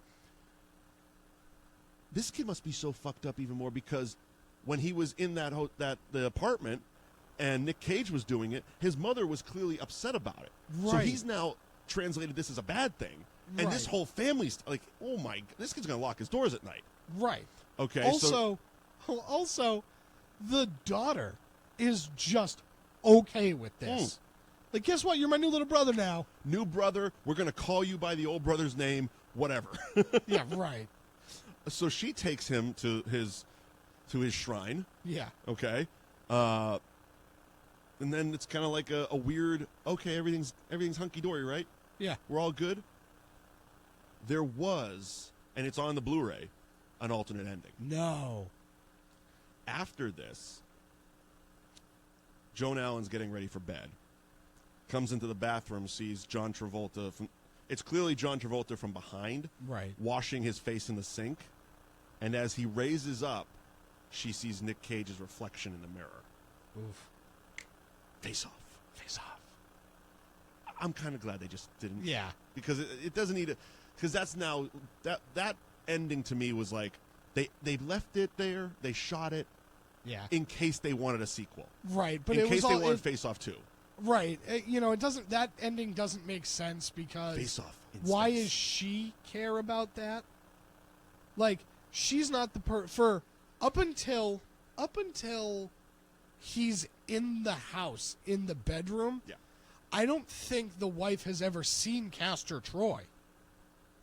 You know what I mean? Like, I don't think there's a world where John Travolta would be like, "This is the man that killed our son." Oh, come on. 6 years? She's seen a newspaper clipping. Well, how have they gotten a picture of him if he's never been arrested? You know what I mean? No, there was definitely stuff. I mean, Travolta had a file which had a mugshot before. Okay. Remember the case closed thing? Yeah. That wasn't a post-mortem picture. It was a mugshot. Right. So they definitely have something. I mean, picked up for stealing gum or something like that. Yeah, maybe. Some gum? That was the alternate ending that I'm glad because they didn't want to do a Face-Off 2. Yeah. They just left it as creepy as we just described the ending. It ended. It's still better. It had an ending. Right. It was, this movie is Yeah, over. I didn't need a cut to Castor Troy being dead, but not dead. Which the alternate ending also leaves you to believe that more rape and molestation is going to happen. Right. Until the sequel. Yeah. Which really puts a bad taste in, I think, everybody's mouth leaving the theater. It's like, oh, no, that poor family. Yeah, right. Because now they're all just going to see Nicolas Cage. And this poor child who's now been introduced to this family. I know. So that was Face Off. Face Off. Where would you say, okay, to wrap this portion of it up, as far as we'll go Travolta and Nick Cage in the pantheon of their films, where would you say this ranks? No-brainer top 5 for each one. Mm-hmm. For Travolta, this is probably going to be top 5, like maybe 5 or 4, because you have Grease, you have Pulp Fiction, and then you have Saturday Night Fever. So those are the 3 that are there. Then Get Shorty's a contender, I think. Then Get Shorty and then Face Off. That's kind of where I'm at with that. The last decade has not been good to Travolta. I mean, granted, I'm sure he made a lot of money off some of this animated stuff. Right, but it hasn't been memorable work. And I like Travolta. I'm actually a Travolta fan. I mean, I'm a big Travolta fan, too. Pulp Fiction is my go-to #1 movie of all time. When people ask, what's your favorite movie? Pulp Fiction. Huge Grease fan. Yes. Always was as a kid. Love Saturday Night Fever. Get Shorty is great. So it's one of those things, like, I'm hoping that this Gotti movie coming out is almost like another resurgence. The resurgence of Travolta. Because I liked him. As weird as he looked as Robert Shapiro in the OJ thing, I thought he was good. Right. I thought it was a definite plus for his acting career. Oh, right. From what he's been doing, absolute positive. But even some of the stuff he did after Face Off, he didn't immediately. It wasn't like he jumped off a cliff. No, because Michael's not bad. Phenomenon's not bad. I'm looking at stuff like I liked him in Primary Colors playing Bill Clinton. Okay. Or I'm sorry, Governor Stanton. Yeah, okay. But I thought he was good in Primary Colors. I I didn't mind a civil action, especially because I'm an extra in it. Yeah. Lucky Numbers. I feel Lucky Numbers is one of the most underrated comedies ever. Okay. I fucking love Lucky Numbers. Like when that's one of those ones when it's on, I'm like, I know I'm gonna laugh. Travolta makes me laugh. Lisa Kudrow, Bill Pullman is brilliant. Okay. Bill Pullman is brilliant in it. Tim Roth is in it. It's a great movie that I don't feel enough people even know about, let alone have seen. It was very new millennium, but I like Swordfish. I liked Swordfish a lot. You know? Yeah. I remember seeing it in the theater, and it was 2001, so all that stuff was very current. It's very dated. Yeah. Like, of the movies we're going to probably talk about, that's probably one it's not going to date well. Right. But at the time, in 2001, that was a cool as shit movie. It was. And it was slick. It was stylized. Hugh Jackman was just coming on the scene. Halle Berry. Halle Berry getting the extra paycheck to get topless. Right. Love that. And Travolta, again, playing a villain. Yeah, playing a very real good. slick villain. Yeah. Dug it. He did Domestic Disturbance in 2001 as well. That was I liked that one. with Vince Vaughn. What's up? With Vince Vaughn. Yeah. That one was really good. The other one that is that doesn't get a lot of talk is the one where he plays a Green Beret training instructor. That was I saw that in theaters too with Sam Jackson, the general's daughter. No, not that one. Okay, was it the Thin Red It was Line? with Sam Jackson. Basic. That movie was surprisingly good, where it was a big whodunit. Yep. And they Well, so it's was the very General's Rashomon. Daughter. What? General's Daughter was like that too. I never saw the General's Daughter. General's Daughter felt very. It was almost like they just took the Jessup story from Few Good Men. Okay. And kind of amped it up. Right. Gave it a little action. you know? Not as talky, more shooty. Yeah. Right. But basic. Go ahead. Basic. It was told very much like Rashomon, where you're told the same story over and over again, but from the point of view of different people. Okay. So the story is slightly different each time. I've recently seen something like that, and I'm drawing a blank. Huh. Anyway, Snatch was kind of like that a little bit. No. Yeah. Well, yeah, actually it was. Especially in the ending of Snatch when the Russian gets hit by the car and they redo that car scene from all three cars. Right. Similar to that. Right. Okay, so that's kind of where my head was at. But and then it starts to dip. Yeah. By the time he hit Be Cool, Yeah. a PG-13 Chili Palmer, I'm not digging. Wild Hogs, the biker movie with Martin Lawrence and Tim Allen. Then he did Bolt, which I'm sure he got a huge paycheck for. Those animated movies do wonderful. Remake of Taking a Pelham 1, 2, 3. Yeah. Old Dogs, which is very Wild Hogs-ish. Savages, I didn't mind. It wasn't great. I didn't see it. It wasn't great. It was a drug cartel. Yeah. Very. I want to say Oliver Stone was a producer on it, Right. so it had that. Oh, he directed it. Okay, Taylor Kish was in it. yes, one? he was. Taylor Kish, Blake Lively, Salma Hayek, Benicio Yeah. del Toro. Oliver Stone directed it, and it was post Natural Born Killers Stone, where everything felt like an acid trip. Right. But this was about like Mexican drug cartels. Yeah, I remember. And it was just, I don't know. I'm at the point where I compare almost every Mexican drug cartel to Traffic. Right. And they don't stand up. No. That's just my opinion. So Travolta was also in that one. What else has he done? Then it's just, we're getting closer to nowish. And you said he really hasn't worked since his kid died. And he did the OJ thing, and hopefully Gotti. Right. The trailer looks phenomenal for Gotti. Right. So hoping that comes across as a positive and a new resurgence. As for Nick Cage, like we said, he came off the Oscar Leaving Las Vegas and went straight into the action trilogy. Yeah, this is going to be a lot further down on his list. Yeah. In terms of good movies, because surprisingly he does have a few. You have... They're just like, they end around here. Right. Leaving Las Vegas, The Rock, National Treasure, our Raising Arizona. Raising Arizona. Raising Arizona. I love that movie. Yeah, so that's four right there. Granted, I'm not counting this as a Nicolas Cage movie because he wasn't even credited as Nicolas Cage, but Fast Times. Fast Times. You know, he showed up in a couple of scenes of Fast Times. Con Air. Con Air. I mean, I thought Con Air was fun as shit. I think Con Air is better than Face Off.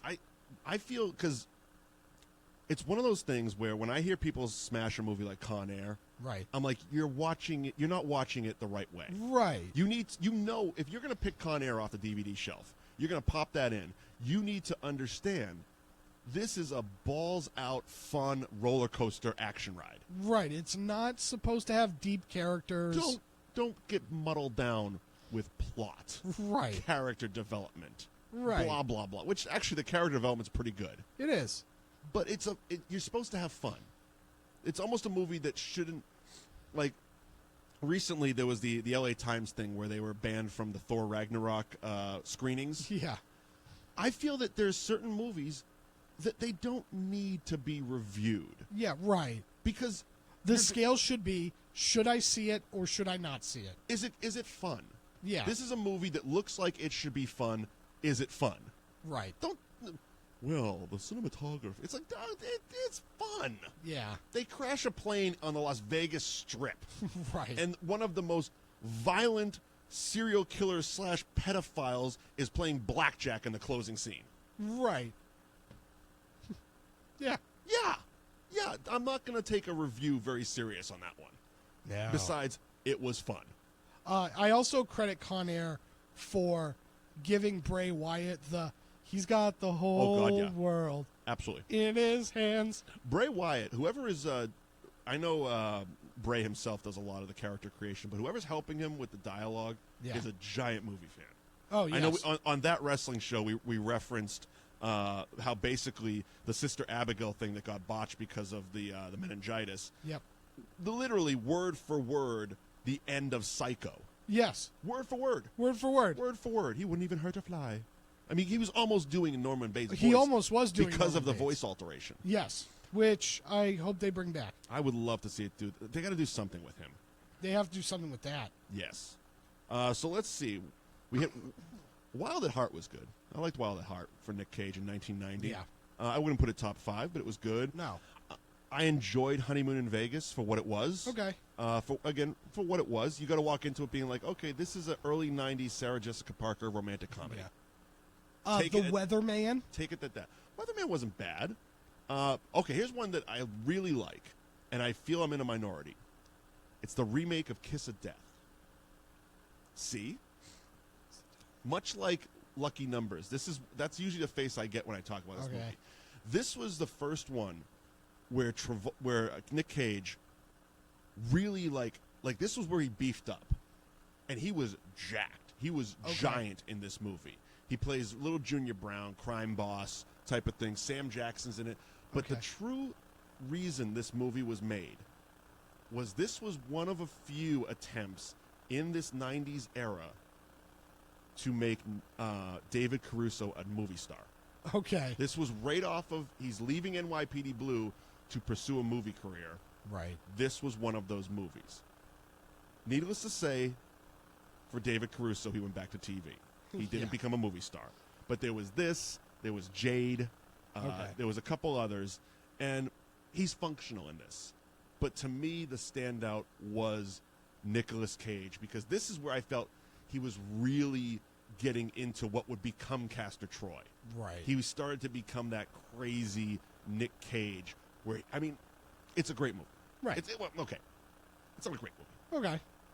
But it's a movie I can sit down and watch and be like, yeah, he really was going for it in that one. And like I said, Sam Jackson's in it. It's a remake of an old movie, but I like it. In 1995, it was right before he did Leaving Las Vegas. Okay. Actually, it was probably filmed after, but released. Yeah.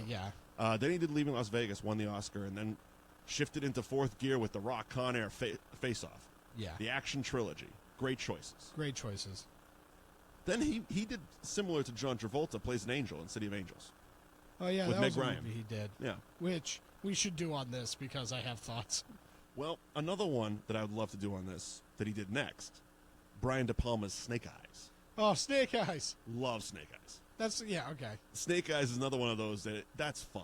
That is fun. And that's Nick Cage getting that has that really cool shot in the Vegas boxing event, right? Yes, it is. Okay. And there's a lot of very cool De Palma shots in it. Yeah. Again, another director that has a lot of visual staples Right. in that movie. And again, it's just Nick Cage being the chew-up scenes as Nick Cage. Yeah. 8mm was after that. Right. Bringing Out the Dead, which I believe was Scorsese, right? I believe so. Gone in 60 Seconds remake. Oh, God, that's right. I forgot about that. Yeah, we're starting the downshift again. Yeah. The Family Man, Captain Corelli's Mandolin. He voiced Marley in A Christmas Carol. I guess it was animated. Yeah. Went back to John Woo with Wind Talkers. They played Charlie Kaufman, Donald Cotton in Adaptation. Oh, that's right. Adaptation was pretty good. It wasn't bad. Very artsy. Yeah. Very award baity. Yeah. Matchstick Men, which I really liked. Okay. With Sam Rockwell. Yeah. Great con artist type of movie. Right. Then you did National Treasure, which you like. Lord of War, again, Yeah. Where he plays Tony Stark. yeah, basically. Then you did The Weatherman, which you mentioned. Threw the World Trade Center in there. Oof. Wicker Man remake.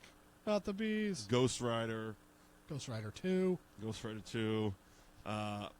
He's credited in Grindhouse. I don't count it. He was Fu He Manchu. was the werewolf man of the He was in Fu Rob Manchu. Zombie's fake trailer. Yeah, Rob Zombie's fake trailer where he played Fu Manchu and Fu Werewolf Women Manchu of the in SS. Werewolf Women of the SS, yes. Which I would, we got 2 Machete movies. Right. Can we get Thanksgiving and Werewolf Women of the SS? Well, I really wish that it would have been like, you're here for the Machete movies. Right. So do the Grindhouse thing where it's the 2 movies, have one be Machete, have one be Thanksgiving, yeah. and then have the other one be Machete 2, and then have it be Werewolf Women of the SS. Unfortunately, believe what you will about today's current, stories about Weinstein and whatnot, because Grindhouse didn't make a lot of money in theaters.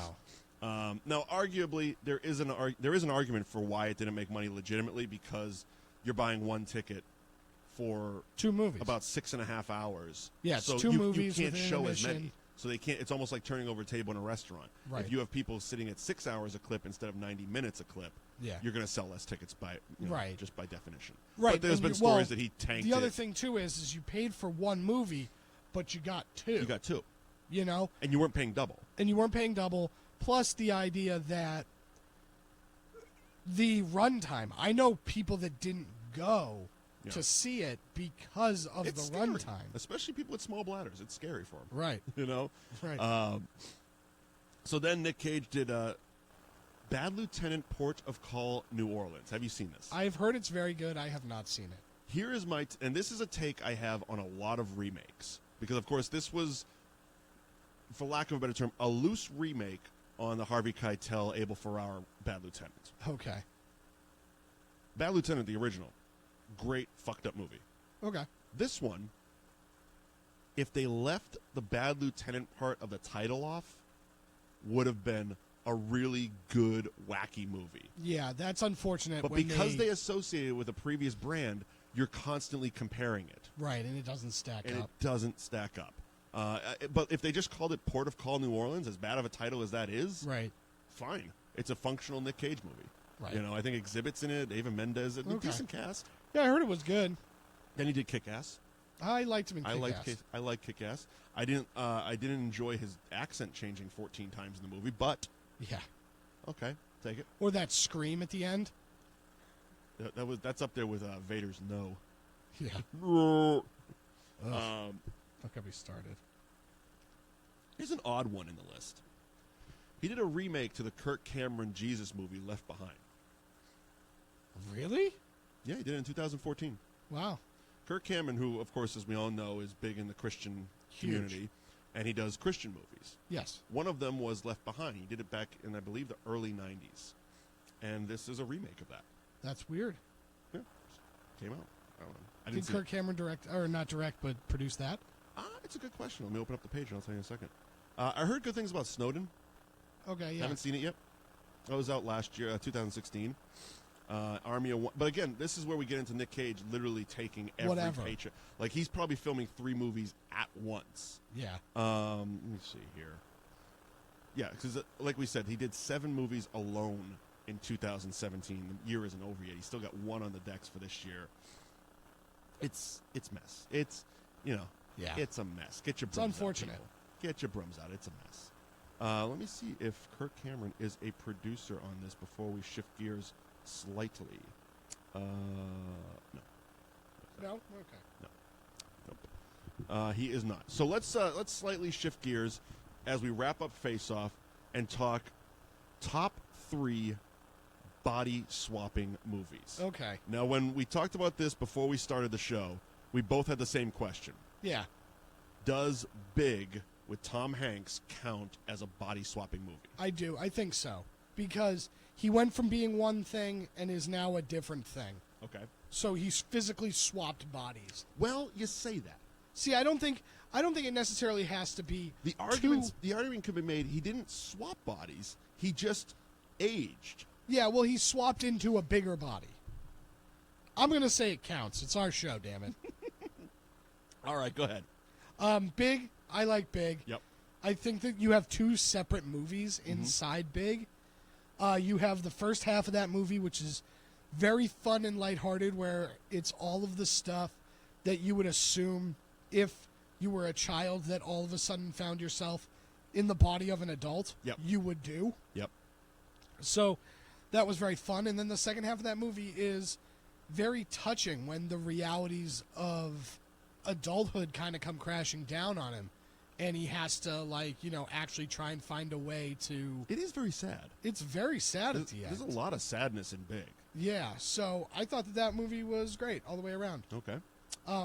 And what's your third? Or your second, I mean. My second? Yeah. I don't know if this counts, Mm-hmm. but I'm going to say it anyway. Okay. Child's Play. Okay. Because Charles transfers his body into the doll. So he swaps bodies with a doll. One of mine is Cult of Chucky. Okay. The most recent. I haven't seen it, The most but recent. I've heard it's very good. I love what they're doing with the storyline. Yeah. It's kind of becoming a trend in the horror genre, and I'm not completely against it. Okay. Where the people who had to do with the original Yep.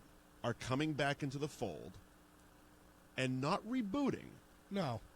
rewinding Okay. the series, so all the sequels that came after aren't counted. Right, okay. So basically, it's going to happen with Halloween. Halloween next year, where John Carpenter, Jamie Lee Curtis, and Kenny Powers is writing it. Okay. Weird as that fucking is. But Danny McBride, Kenny Powers. That's weird. It's weird. But I'm going with it. I'm trusting them, but they've said it's going to basically take place after the events of the original. Right. They've also kind of teased that they might be changing the original's ending a little bit. But what it's doing is the sequels don't count.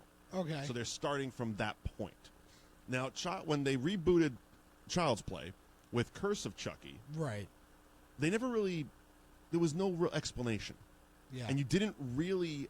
You thought it was a straight reboot as you're watching it. They let you figure it out for yourself. And then the ending comes, and you're like, okay. What's the ending of that one?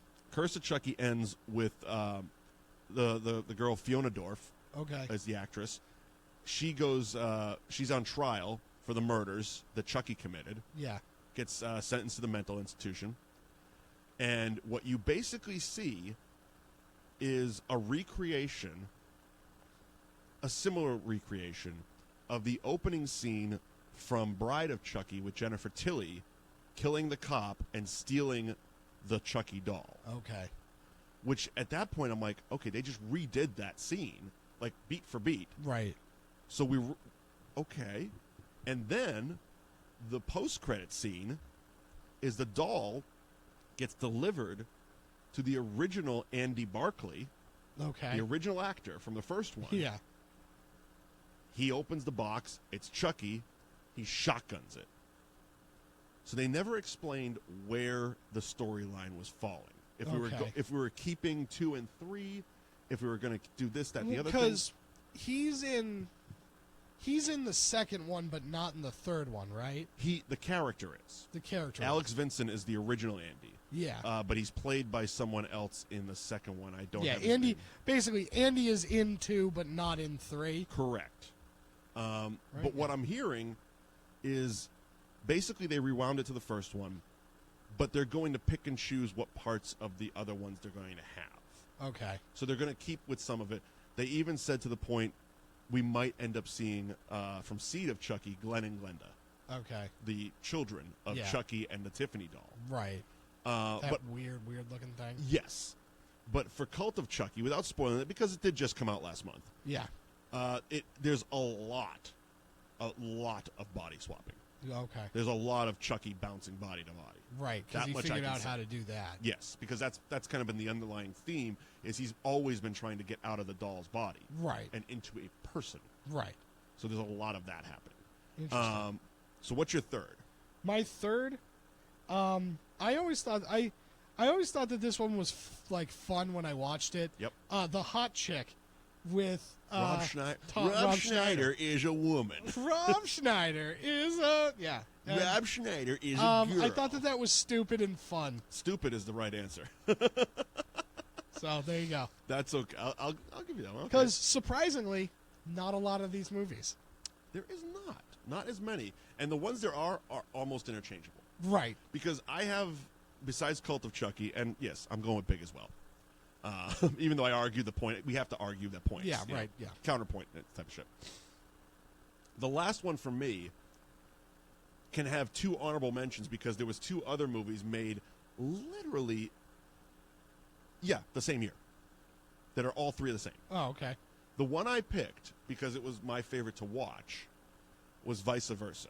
Okay. With Judge Reinhold and Fred Savage. Sure. Father, son, swapping roles. The kid goes and he's skateboarding in the office. Yeah. You know, that. Right. Freaky Friday. That.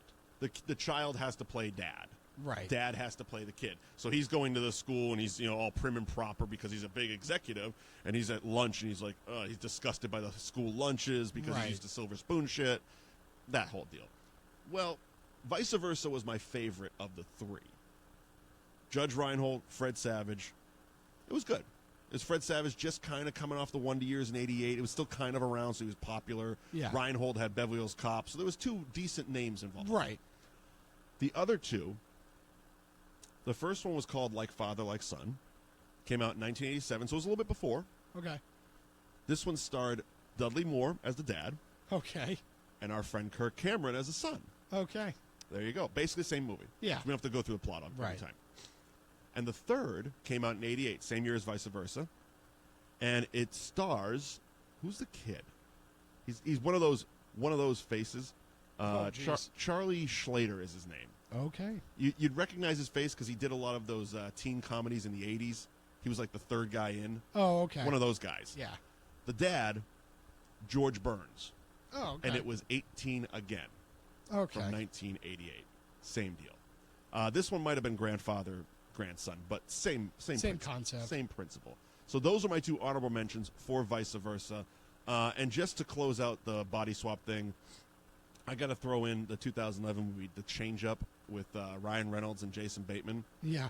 Just because if you put Ryan Reynolds and Jason Bateman in a movie, I'm going to watch it and I'm going to laugh. Yeah. There's a good chance. I don't care what the plot is. Yeah, that's a good I don't one. care how goofy it is. I'm going to laugh. In that same vein, 13 going on 30. Yep. That was another good one. Jennifer Garner.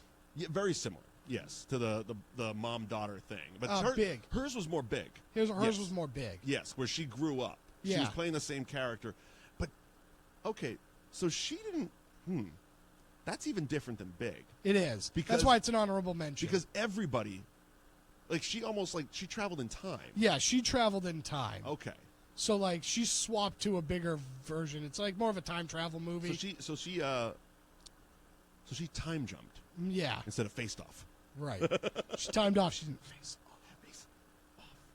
Well, there you go. Body swapping. Face off. Yeah. Another episode of that movie show.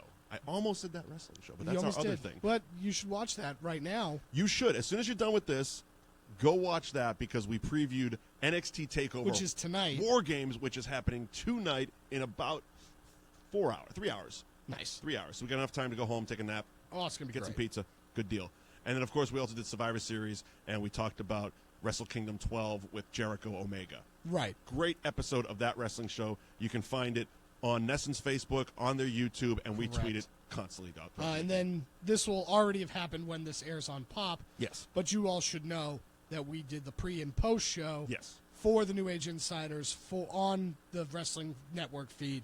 You guys know where to find that if you're listening to this show, because I would be shocked if you listened to this and not the wrestling show. But for the people that are watching this on the Facebook, correct. Tell us about Pop. Head over to newageinsiders.com. Yep. All of the information is there, but we do a live pre and post show for Survivor Series. There you go. And you can also find other shows on the New Age Pop Network. Correct. And so there's two different feeds. There's the New Age Insiders Wrestling feed, which has the New Age Insiders, the WPAN, the Rant with Ant, Shattered Glass Cast, and Doc and DC Talk. There you go. And then you have the NAI Pop Network, which now houses that movie show. Which you can find up in that corner there. There you go. Late Night Liam, as well as Songs for the Moment, and the Town Hall and such nonsense. So more pop culture. Pop culture, games, movies. We got a Twitch channel, New Age Pop. There you go. On Twitch, you can go that. G-Rod streams a lot of stuff. There you go. And I finally activated my Patreon. Ooh, very fun. Finally activated my Patreon, and I have my my first of what's going to be many rewards. Yeah. Will be dropping this weekend. I do for the rewards, I'm going to be doing live commentaries. Right. So it's me watching. Sometimes I'll have people in to watch with me. Sometimes I'll just do it by myself. Right. This one, I watched the January 4th, 1999 episode of Raw is War off the WWE Network. Okay. Which took place in Worcester. I was in attendance. Yeah. Where Mick Foley won his first WWE Championship. But as you see, as I watch it, the realization that, holy shit, that was a stacked episode of Raw. Right. There's stuff like, first of all, the loudest crowd reaction I've ever heard in person when Stone Cold hit. Yes. Terry Runnels' miscarriage scene, where she fell off the apron. Oh. With D'Lo Brown. Jeez. Midian in the Acolyte sex dungeon before he becomes part of the ministry. Before he's naked Midian? Before he's naked Midian, he's in a sex dungeon. Shawn Michaels returns after being fired to join DX briefly and then be basically murdered as he's thrown through a windshield in one of the goriest scenes I've ever seen on WWE. Geez. Fantastic. And all of this was happening at the time before they changed to TV 14. So the original, and it's been re-rated on the network, but the original carried a TV PG logo. And, yeah, miscarriages and murders. Okay. Wrestling. Yeah, wrestling. So that's on at patreon.com/Mike Wendt. Please follow myself, follow Liam on Twitter. Our Twitters are right there on the screen for you. At Mike Wendt for the audio version. At Mike Wendt, at Liam NAI. And, we got giveaway. Ooh, giveaway. Last week we were giving away the DVD of Scarface, the 1932 version of Scarface, and I asked you to pick a winner. Yeah, so we're going to give it to Nick. It's Nick G_25. He is a follower and a Patreon and all that other fun stuff. So. Awesome. So he is getting that. I'll notify him. I get his address and all the good shenanigans. And all that good stuff, and then we'll get that out. So and that brings us to this week. Same deal this week. So the deal of the giveaways, share this show. Share either the Facebook show or share when it goes to YouTube. Share retweets, that. Whatever. Retweet. Share the audio version off of New Age Pop feed. Shares, retweets, do that. Just get the show out to your friends, and you will win this week. The original idea for Face Off was Stallone and Schwarzenegger, so you will get a DVD of the original Terminator and the original Rocky. Very fun. There you go. Share this show, win some swag out of the wildly mediocre prize closet. Yeah. And do we know what we're doing next week, Liam? I don't think we've discussed We haven't discussed it yet. I think we should do a comedy. Let's do a comedy. So we'll do a comedy. We'll discuss it throughout the week, and we'll see you back here possibly next week. When are you going to China? Going to China the 29th. All right, so we'll see you next week. All right. And we will see you. Keep waving so I can... Bye, everybody. ...do the video side of this. We're going to be leaving real soon. Bye, everybody. Love this part of it. And... I should just play this. This would be a lot easier. Oh, yeah, play the music. There we go. Bye, everybody. Let me get the music going here. There we go. There's our rockin' music. Yeah. All right, we'll see you. Royalty free. We will see you next week on That Wrestling Show. Be sure to follow the Facebook as well. Facebook.com/That Wrestling Show. Bye-bye. Bye, everybody.